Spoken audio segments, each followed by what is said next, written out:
Health is one of the most important part in human beings life. Because आज एक इंसान चाहे वो अर्बन में रहे या रूरल में रहे, कुछ भी होने से, चाहे वो एक्सीडेंट हो या हार्ट रिलेटेड मैटर्स हो, तो उनको हॉस्पिटल दौड़ना बहुत ज़रूरी है। बिकॉज ये घर में तो ट्रीटमेंट आप नहीं कर सकते हो। इंडिया में हर चीज़ आप देखेंगे, चाहे वो एजुकेशन रिलेटेड हो, चाहे वो खेल रिलेटेड हो, हर चीज़ इंडिया में हम लोग मिल बांट के करते हैं।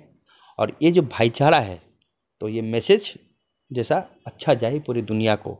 तो क्रिटिसाइज़ करना अच्छी बात है, बट सोच समझ के हम किसे कर रहे हैं, इससे हमारा देश का क्या बाहर में नाम होगा, हमारे देश के बारे में लोग क्या कहेंगे।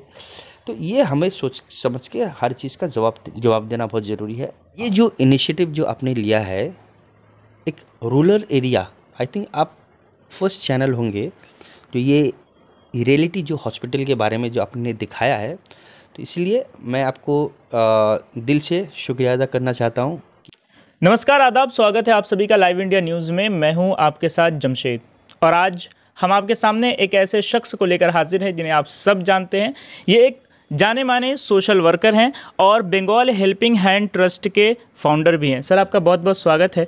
सबसे पहले हम आपसे ये जानना चाहेंगे कि आप एक सामाजिक कार्यकर्ता हैं और आप यहाँ पे खुद एक लोकल हैं, कोलकाता शहर में बचपन से यहाँ पे रह रहे हैं। तो कोलकाता शहर में एक प्रॉब्लम ये है कि सड़कें बहुत कंजस्टेड है, जिसके वजह से आए दिन पहला नंबर तो लोगों को आने जाने में तकलीफ़ होती है। दूसरा नंबर ये है कि फुटपाथ ब्लॉकेज प्लस गाड़ी जो पार्क होती है, जिसकी वजह से सड़कें बहुत ज़्यादा कंजस्टेड हो जाती है, जिससे आने जाने वाले लोगों को भी बहुत परेशानी होती है।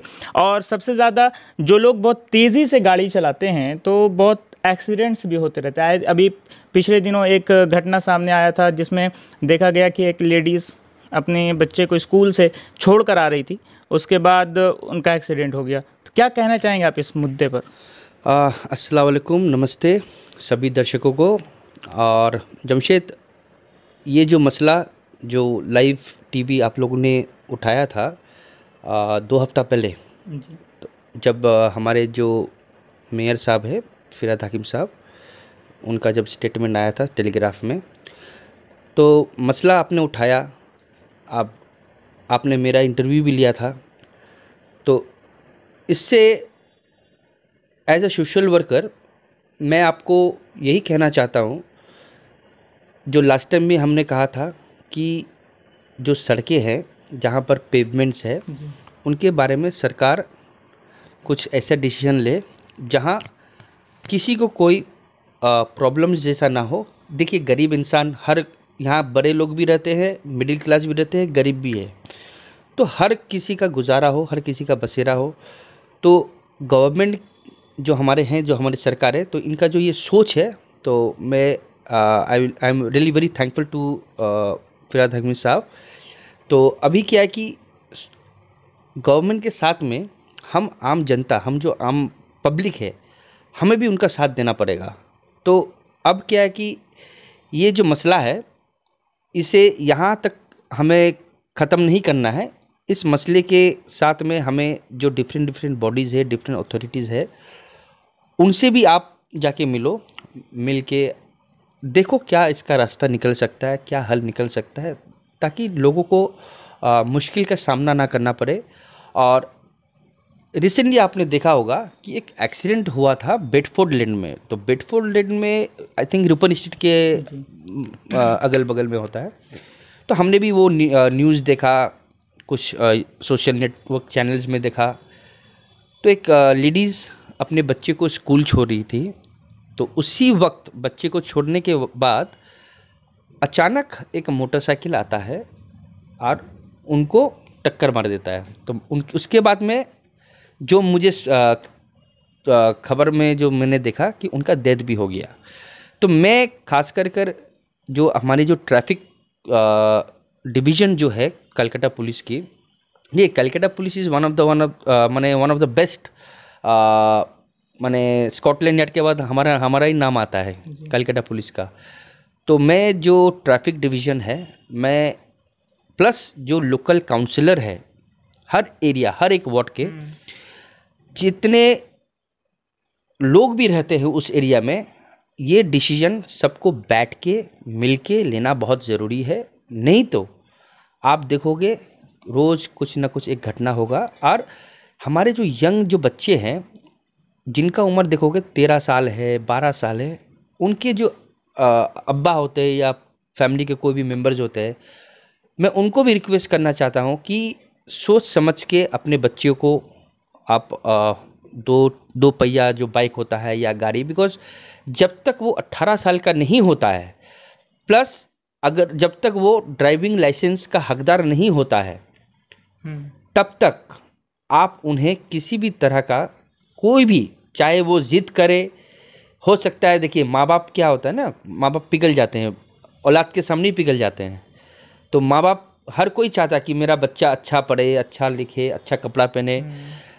पर प्रॉब्लम क्या होता है कि जो बच्चे होते हैं ना, तो वो ज़रा से थोड़ा आप पकड़ लो 14-15 साल होने के बाद, खास करके लड़कों का बात मैं कहता हूँ, तो इतने सारे जो फिल्म्स होते हैं, फास्ट एंड फ्यूरियस, धूम 2, धूम 1, धूम 3, इस तरीके का जो फिल्म्स निकलने के बाद में तो इनके दिमाग में यही चलता है कि मैं क्यों ना उसी तरीके से चलूं।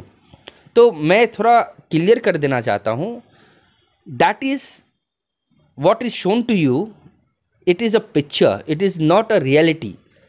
अब रियलिटी में अगर आपको जाना है तो दिमाग में एक ही चीज़ रखना है कि मैं अगर इसको परफॉर्म करता हूँ, मेरे घर में कोई है जो मेरे लिए इंतज़ार कर रहा है। आज आपको अगर कुछ हो जाता है तो आपके अम्मी अब्बू का क्या होगा? उन्होंने जो एक सपना देखा है आपके लिए कि कल मेरा बच्चा आईएएस ऑफिसर बनेगा या आईपीएस बनेगा या डॉक्टर बनेगा, तो वो सपना तो उनका बिखर जाता है। तो यही मैं कहना चाहता हूँ जो यंग जनरेशन है, बिकॉज देखिए मुझे कितने लोग देखेंगे, सुन रहे हैं, मुझे पता नहीं है, but as a social worker मैं हमेशा चाहता हूँ कि जो हमारे जो लोकेलिटी है, जो भी हमारे जो सोसाइटी है, हर बच्चा हो या बड़े हो, बुजुर्ग जो भी हो, हम सबको एक रिस्पॉन्सिबिलिटी लेना पड़ेगा कि समाज, सोसाइटी अच्छे तरीके से जैसे चल सके। और हम हर चीज़ एक्सपेक्ट ये नहीं कर सकते हैं कि हमारी चीफ मिनिस्टर काम करेगी या हमारे प्रधानमंत्री काम करेंगे। देखिए वो एक बॉडी में बैठे हैं, इट इज़ वेरी डिफ़िकल्ट। तो वो सिस्टम बना चुके हैं कि भाई उनके नीचे भी बहुत सारे लोग काम करते हैं, ब्यूरोक्रेट्स है। तो अभी क्या है कि हम लोगों को भी जागना है, पब्लिक जो आम जो जनता है। तो खास करके आप लोग से मैं निवेदन करता हूँ, लोकल काउंसिलर्स प्लस जो पेरेंट्स है, आप लोग सब इस मसले को लेके, इवन द ट्रैफिक जो पुलिस है, कुछ स्ट्रिक्ट एक्शंस, कुछ स्ट्रिक्ट डिसीजन, कुछ रूल ऐसा निकाला जाए कि ये चीज़ जल्द से जल्द बंद हो। कोई भी बच्चा जैसा अपना माँ को ना खोए नेक्स्ट टाइम, बस यही मैं कहना चाहता हूँ। बिल्कुल, समाज में ये सुधार होना बहुत ज़रूरी है। अगर हम अपने लेवल पे नहीं सुधार लाएंगे, अपने अंदर नहीं सुधार लाएंगे, तो फिर दूसरा कोई कुछ भी नहीं कर सकता है। सर, आपसे मेरा दूसरा सवाल ये है कि अभी हम लोगों ने, लाइव इंडिया न्यूज़ ने एक कवर किया था, उलुबेरिया हॉस्पिटल का एक मुद्दा कवर किया था, जिसमें अस्पताल का हाल और हेल्थ सेक्टर में जो हाल है पश्चिम बंगाल के अंदर, उसे दिखाया गया था। तो जब हम लोग वहाँ गए तो गवर्नमेंट हॉस्पिटल का हाल बहुत ही बेहाल था। आपने देखा होगा वीडियो कि जिसका हार्ट ब्लॉकेज है, जिसे ब्रेन हैमरेज है और जिसे बड़ी बड़ी इमरजेंसी समस्याएं हैं, वो भी ज़मीन पे पड़े हुए हैं। तो क्या कहना चाहेंगे आप इस मुद्दे पे, क्योंकि हेल्थ सेक्टर को बहुत ही अच्छा होना चाहिए पब्लिक के लिए। Jamshed, firstly I would like to congratulate you and your team that you all have done an excellent coverage, because most of the social channels which I see, they are either covering events which is a marriage event, or they are covering some NGO event which is okay. But the thing is that for me, what I believe, journalism doesn't mean just earning money, right, by covering events and making money. I understand, because the journalism also has to run, because you are not a mainstream media where you are going to get huge advertisements. Because what happens, now what I see that lots of people have come into journalism. The reason behind it is that the social networking at present like YouTube channels is now free for everyone. जो journalism है today, lots of youngsters are using this platform and reaching to the people. और जो लोगों का जो परेशानी है, मुसीबत है, आप दिखा रहे हो थ्रू योर चैनल्स.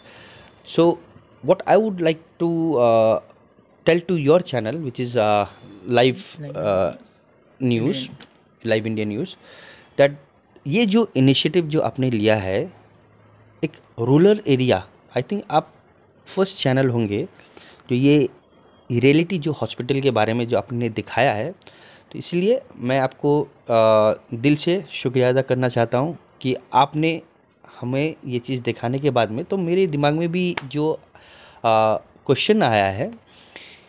देखिए, पहली बात है कि health is one of the most important part in human beings life.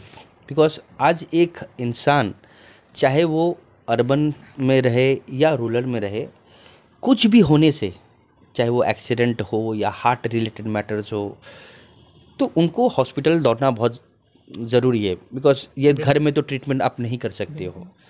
So present ये जो आपने दिखाने के बाद में हार्ट का पेशेंट भी फ्लोर में पड़ा हुआ है, ब्रेन हैमरेज का पेशेंट भी. आप सोचिए कितने गंभीर बीमारी लेके लोग पड़े हुए हैं. ड्रेनेज सिस्टम इतना पुअर है, इतना माने एक बेड में 2 आदमी, डेड बॉडीज भी पड़े हुए हैं. तो ये गवर्नमेंट को इमीडिएट इसके बारे में सोचना पड़ेगा. बिकॉज मैं यही गुजारिश करता हूँ हमारी जो मुख्यमंत्री है Shri Mamata Banerjee, because she is the health minister also for our state. And ये जो आपने दिखाया है, तो मुझे यकीन है उन्होंने देखा है कि नहीं, मुझे I don't know, but may be someone must have seen it. तो इमीडिएट उलबरिया की जो हॉस्पिटल है वहाँ इमीडिएट कुछ ना कुछ उनको करना चाहिए. प्लस और भी जो गवर्नमेंट हॉस्पिटल्स है, सिर्फ एक नहीं, आज एक आपने दिखाया है तो ऐसा और भी होंगे. तो गवर्नमेंट को इमीडिएट मेडिकल के ऊपर में और हेल्थ के ऊपर में इमीडिएट सोचना पड़ेगा. और अगर आपका बेड्स 400 है बट लोग आपके पेशेंट्स है 700, तो ये जो अरेंजमेंट है ये गवर्नमेंट को करना है कि भाई इसका रास्ता क्या होगा. बिकॉज आप देखिए, आपने खुद आपके जो चैनल है आपने दिखाया कि 400 बेड है. आपने पूछा था किसी से तो उन्होंने कहा हमारे यहाँ 400 बेड है, मगर लोग यहाँ हैं 700, हम क्या कर सकते हैं. तो ये बोलने से नहीं होगा कि हम क्या कर सकते हैं. यू आर अ हॉस्पिटल, आपके यहाँ लोग आते हैं for treatment, for medical purpose. So the thing is that आपका काम है लोगों को ट्रीटमेंट देना. तो आपके पास 400 बेड हो या 200 बेड हो कि 700 बेड हो, ये हमें सुनना नहीं है. तो you should have each and every facility at your hospital. That's what I want to tell. पिछले दिनों ये भी देखा गया कि बीबीसी न्यूज़ के दफ्तर पर आईटी का सर्वे हुआ, इनकम टैक्स डिपार्टमेंट का सर्वे देखने को मिला, जिसके बाद राजनीति भी बहुत ज़्यादा होने लगी. प्लस प्रेस के दफ्तर में अगर कोई ऐसा बात होता है तो फिर सरकार के ऊपर भी आवाज़ उठने लग जाती है कि आखिर ऐसा क्यों हुआ. आप इसको किस नज़रिए से देखते हैं? देखिए, मैं एक चीज़ आपको कहना चाहता हूँ. आज के डेट में आप देखेंगे,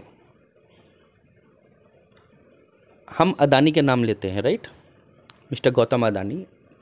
तो उनका एक इंटरव्यू भी आया हुआ था इंडिया टुडे. तो इंडिया टुडे एक बहुत रेपुटेड चैनल है, एक रेपुटेड मैगज़ीन भी है, एंड इट्स इंटरनेशनली रिनाउंड.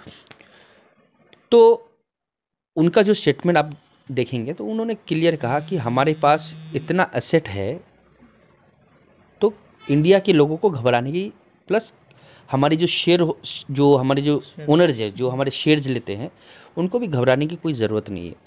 तो मैं एक बात आपको कह दूं, बिजनेस में अप्स और डाउन्स ये चलते रहते हैं, राइट. आज मैं ऊपर हूँ तो कल मैं नीचे हूँ, तो कल मैं नीचे हूँ तो आज मैं ऊपर हूँ. तो ये जो ग्राफ है ये बिजनेस में चलता रहता है. अभी आप देखिए हिंडनबर्ग वाला जो रिपोर्ट आने के बाद में, तो इससे क्या हुआ कि उनके जो ऑर्गेनाइजेशन स्ट्रक्चर में काफ़ी इफेक्ट आया है, राइट।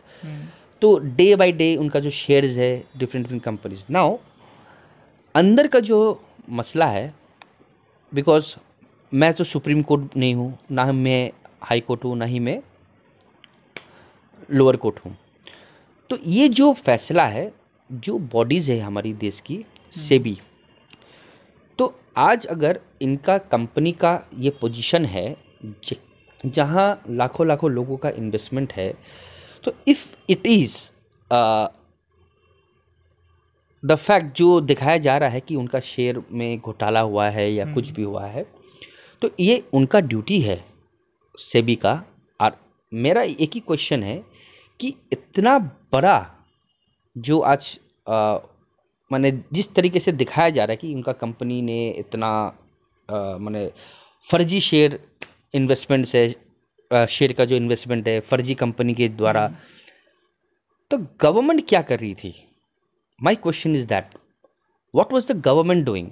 एक इतना एक बड़ा एक सेक्टर हमारा है देश का, तो मुझे अब क्या कि देखिए इस पर टिप्पणी करना अभी मेरे लिए ठीक नहीं होगा, बिकॉज इट्स अ बिजनेस। आज मैं अगर कुछ कहता हूँ, कल हो सकता है अदानी, मैंने आपको कहा ना कि Adani is a fighter, right. तो बिजनेस में अप्स डाउन होंगे, but let SEBI give the report, let the other financial institutions give a clear picture.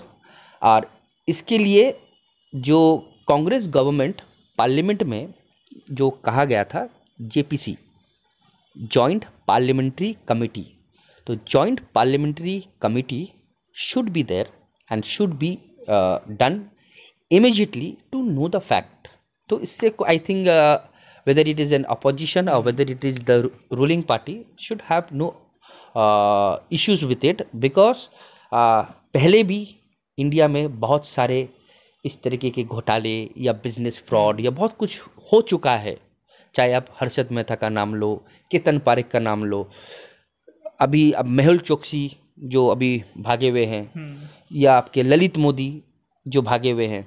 तो फ्रॉड, ठीक है, गवर्नमेंट तो नहीं कहता कि आप फ्रॉड करो, राइट, बिकॉज हर गवर्नमेंट चाहता है कि बिजनेस चले तो देश आगे बढ़े। तो द थिंग इज़ दैट अब रियलिटी जो है, जो कांग्रेस गवर्नमेंट जो है पार्लियामेंट में कहा कि जेपीसी बैठाया जाए, तो अगर वो होता है तो I think it is good for the people also of India, that उनका भी एक माइंड क्लियर हो जाएगा कि एक्चुअली माजरा क्या है। प्लस सेबी है, प्लस सुप्रीम कोर्ट है, let them see what happens next. तो मैं यही कहना चाहता हूँ कि आज अदानी जी ने एयरपोर्ट्स के अंदर में जो उनका होल्ड है, आज पावर इंडस्ट्री में उनका होल्ड है, तो अब देखिए अ पर्सन कैन ग्रो, ठीक है, ये ज़रूरी नहीं कि भैया वो 10 बिलियन का कंपनी था, आज अचानक 150 बिलियन में चला गया। सी वो उनका नसीब है, उनका लक है, he has grab the opportunity. अगर अपॉर्चुनिटी आता है तो उनको पता है कि उस अपॉर्चुनिटी को कैसा लेना है, right. So the thing is that जो मैंने अभी कहा, अगर he is being able to explain to the government bodies and even the investors, जो हम इन्वेस्टर्स होते हैं जो शेयर्स खरीदते हैं लिमिटेड कंपनी के, तो अगर हमें भी अगर समझ में आता कि यस उनका जो कहने में दम है and he is in the right track, then I think no one can talk about Adani. And इंशाल्लाह मैं चाहूँगा कि उनका जो आज फ़िलहाल जो पोजीशन है वो आने वाले दिन में बढ़िया हो। आप भी एक बिजनेसमैन हैं और आपने जिनका भी जिक्र किया वो भी एक बिजनेसमैन है, और बिजनेस से ही देश आगे भी चलता है। तो अभी फ़िलहाल इस देश में जो बिज़नेस का हालत है उस पर आप क्या, किस नज़रिए से आप उसको देखते हैं? क्या लगता है कि देश का कैसे विकास हो पाएगा आगे? पहली बात है, मैं तमाम देशवासियों को भी ये कहना चाहता हूँ कि आज की डेट में हमारे जो प्रधानमंत्री हैं, हमें जो प्रधानमंत्री मिला है ना, he is a very dynamic person, ठीक है। आप एक चीज़ में मत लगे रहिए कि 2002 में क्या हुआ था, ठीक है। 2002 का अगर रियलिटी अगर आप देखोगे, उस वक्त जो गवर्नमेंट थी वो गवर्नमेंट किसकी थी? कांग्रेस की गवर्नमेंट थी। Who was the prime minister? PV Narasimha Rao, right. तो द थिंग इज दैट जब आज इतना बड़ा एक इशू हुआ था, तो उस वक्त एक प्रधानमंत्री जो होते हैं, he has the each and every power. तो जब इतना बड़ा एक सोच चल रहा था देश के अंदर, देश को डिस्टर्ब करने का, तो व्हाट वाज ही डूइंग, क्या कर रहे थे? ना कोई धारा लगाया गया, ना आर्मी को उतारी गई। तो आज हम सिर्फ एक ही आदमी को टारगेट कर रहे हैं, राइट। सुबह शाम, बीइंग अ माइनॉरिटी ऑल्सो, मैं रिक्वेस्ट करता हूँ, आप देखिए कुछ चैनल में दिखाया जाता है कि मोदी जी एक कम्युनिटी के तरफ जाते हैं, वो मुस्लिम कम्युनिटी। मैं थोड़ा ये क्लियर कर दूँ, मुस्लिम में बहुत सारे कम्युनिटी होती हैं, जैसे एक बोरा कम्युनिटी होती है, एक शिया कम्युनिटी होती है, एक सुन्नी कम्युनिटी होती है। तो ज़्यादातर आप अगर देखोगे बोरा कम्युनिटी के हर इवेंट में आप देखोगे मोदी जी जाते हैं, राइट। तो इसको पहले आप क्लियर करो, सुन्नी कम्युनिटी में क्यों नहीं जाते हैं? बिकॉज सुन्नी कम्युनिटी के जो बोर्ड है वो इनवाइट ही नहीं करते हैं। तो आप, पहले बात है, आप अगर गवर्नमेंट, देखिए जो भी गवर्नमेंट पावर में है, जो भी गवर्नमेंट आज सरकार चला रही है, we have to be with them, we have to support them. And मेरे ख्याल से अगर हम अपने आप को थोड़ा खुल के अगर मिला करें और मिले, और मैं ये भी कहता हूँ कि I think no government wants disturbance. जो सरकार में होता है ना, पावर में, कोई नहीं चाहता कि देश में डिस्टर्बेंस हो।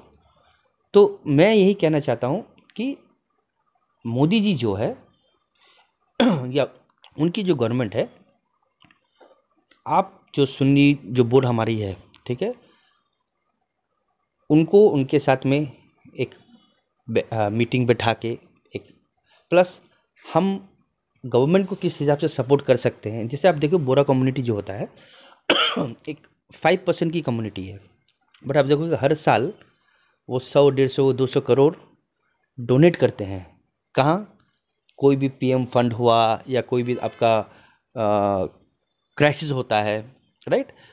तो इवन हम चाहते हैं कि हमारी जो सुन्नी कम्युनिटी है, राइट, हमारी जो बोर्ड है, एक ऐसा संस्था हम लोग बनाएं कि हम लोग भी गवर्नमेंट के साथ में मिल के खड़ा रहे, और कभी भी कोई क्राइसिस हो या कुछ भी प्रॉब्लम हो, सबसे आगे हम लोग भी आगे बढ़े। इससे क्या होता है कि हमारे अंदर में एक मिल मिलाप जो होता है, एक भाईचारे वाला जो बात होता है। बिकॉज देखिए रिसेंटली मदनी साहब ने जो एक बात कहा था, ये बात मैंने बहुत पहले एक इंटरव्यू में भी, शायद जमशेद तुमको याद होगा कि नहीं, मैंने कहा था कि इस दुनिया में हम जो आए हैं, हम कहते हैं, मुस्लिम कहते हैं आदम अलैहिस्सलाम माँ हव्वा, राइट, क्रिश्चियन कहते हैं एडम ईव, हिंदू कहते हैं मऊ शतरूपा। तो जब हमें पता है कि हम कहाँ से आए हैं और ये दुनिया कहाँ से आबाद हुई है, फिर हम आपस में क्यों लड़ रहे हैं? तो I would also support Madani साहब for what he has said, and that is the fact. And today I would request each and every particular people of our country to, कोई भी गवर्नमेंट है, चाहे वो कांग्रेस रहे, चाहे वो बीजेपी रहे, मैं हमेशा कहता हूँ एज अ आम नागरिक हम देखना चाहते हैं देश आगे बढ़े। बिल्कुल। बिकॉज मेरा, आज मैं हूँ, कल मैं नहीं रहूँगा, बट मेरा देश आने वाले दिन में एक वीटो पावर बने, एक ग्लोबल, आज देखिए ग्लोबल में हमारा नाम है।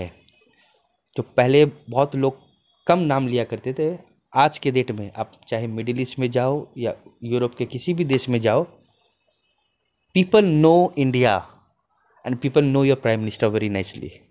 So that is the achievement. And coming days मैं यही चाहूँगा, जो हमारी जो सरकार है, ये जो छोटे छोटे जो दल है ना इंडिया में, जो लोग प्रॉब्लम्स क्रिएट करते हैं, ठीक है, चाहे वो वैलेंटाइन हो, अरे भाई लोगों को जीने दो ना। ये हमारा जो कॉन्स्टिट्यूशन है, इट इज़ ऑलरेडी मेंशन्ड, ये पूरा क्लियर किया हुआ है कि हमें क्या करना चाहिए, कैसा चलना चाहिए।